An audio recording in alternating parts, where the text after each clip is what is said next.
¡Fuera! ¡Fuera! ¡Fuera, Yankees de América Latina!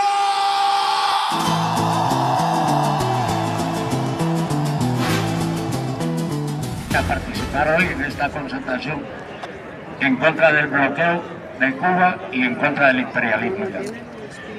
Yo, antes que empezara a leer una breve reseña que he hecho de dónde viene, por qué la situación de Estados Unidos siempre con Cuba, quería primero hacer una alegoría a la amistad y a la paz. Y es un pequeño poema de José Martí, que dice así: cultivo una rosa blanca, en julio como en enero, para el amigo sincero que me da su mano franca, y para el cruel que me arranca el corazón con que vivo, cardos ni ortigas cultivo una rosa blanca.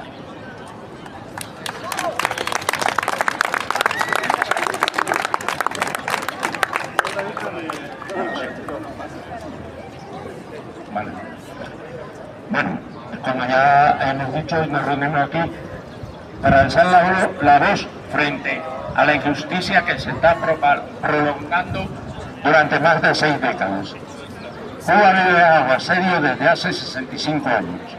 65 años de bloqueo económico, comercial y financiero impuesto por los Estados Unidos contra un pueblo que decidió ser libre, independiente y soberano. Es su único delito. El origen de este bloqueo se remonta al triunfo de la Revolución Cubana del 1 de enero de 1959. En 1960, apenas casi un año del triunfo de la Revolución, Eisenhower redujo la cuota azucarera cubana a la mitad. Estados Unidos rompió relaciones diplomáticas con Cuba y organizó la invasión de Playa Girón en 1962. El presidente John F. Kennedy firmó el embargo total después de esa invasión. A lo largo de los años, el bloqueo no solo se ha mantenido, sino que se ha endurecido y extendido extraterritorialmente con las leyes como Torricelli del 92 o la ley Herr-Barton del 96, que internacionalizó las sanciones contra Cuba. O sea, que ya no solo era bloquear a Cuba, sino sancionar a cualquier empresa o país que comerciara con Cuba.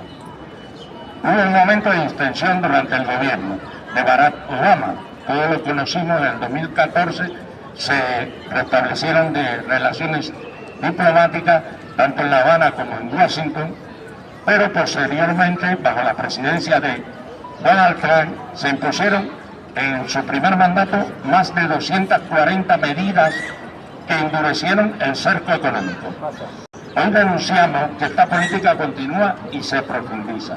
Este bloqueo no tiene precedentes por su duración y alcance, no es una sanción puntual, es una política sistemática de asfixia económica contra todo un pueblo. Afecta la salud, la alimentación, la energía, el acceso a medicamentos y el desarrollo. No castiga al gobierno, castiga a millones de personas. La historia demuestra que el interés de los Estados Unidos por Cuba no es reciente. Desde los tiempos de George Washington, primer presidente del naciente Estados Unidos, y John Adams, que era su vicepresidente, y luego fue el segundo presidente de los Estados Unidos, hay constancia del interés del imperialismo yanqui por la isla de Cuba. Y se puede ver en unas cartas que intercambiaron Adams con Washington, cuando Adams estuvo en Inglaterra para restablecer relaciones diplomáticas con el imperio inglés, que dice, abro comillas: hemos logrado restablecer relaciones comerciales con la corona británica. Inglaterra es sin duda, en ese momento, ¿no?, es sin duda hoy la potencia más importante desde el punto de vista industrial, comercial y naval.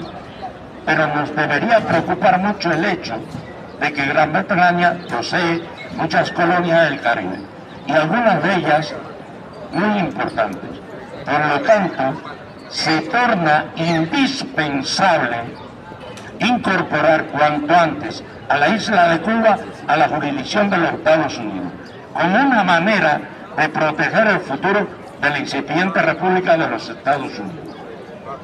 Estamos hablando de 1870.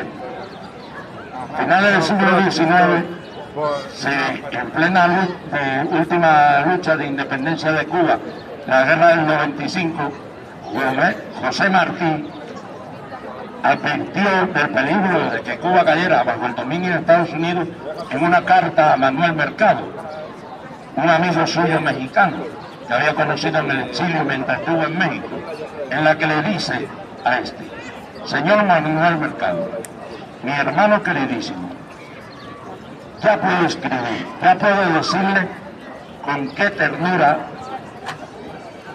y agradecimiento y respeto quiero, y a esa cosa que es mía y mi orgullo y obligación, yo estoy todos los días en peligro de dar mi vida por mi país y por mi deber, puesto que lo entiendo y tengo ánimo para realizarlo. De impedir a tiempo con la independencia de Cuba que se extiendan por las Antillas los Estados Unidos y caigan con esa fuerza más sobre nuestras tierras de América. 1895.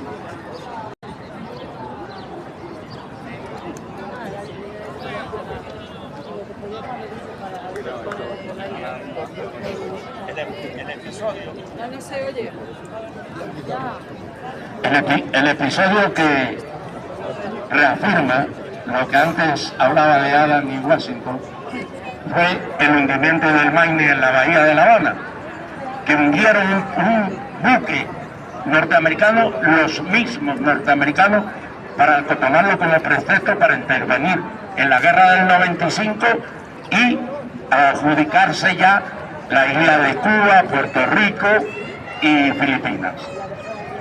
En 1992, la Asamblea General de las Naciones Unidas ha votado año tras año contra el bloqueo. En octubre del 2025, el año pasado, por 30ª vez, una abrumadora mayoría de países exigió su fin. 165 estados votaron para levantar el embargo, reafirmando este bloqueo es una medida unilateral que contradice el derecho internacional y que genera sufrimiento evitable.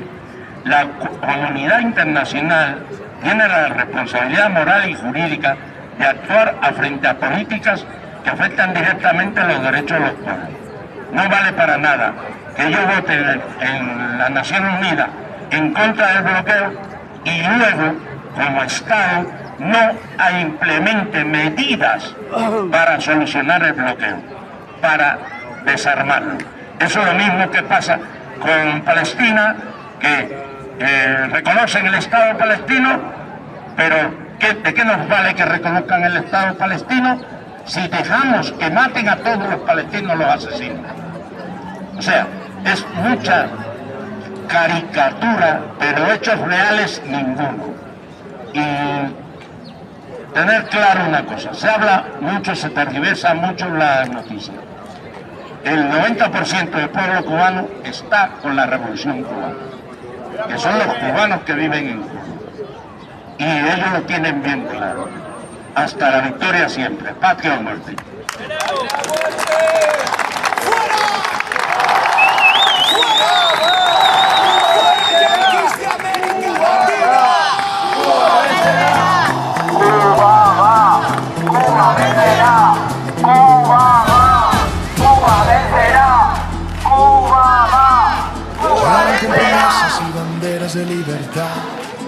Quien intente apoderarse de Cuba, recogerá el polvo de su suelo anegado en sangre, si no perece en la lucha. Nacidos en igual fecha, pero en épocas y países distintos de nuestra América, Antonio Maceo Grajales y Ernesto Guevara de la Serna encarnan el modelo del combatiente revolucionario que impregna al pueblo cubano.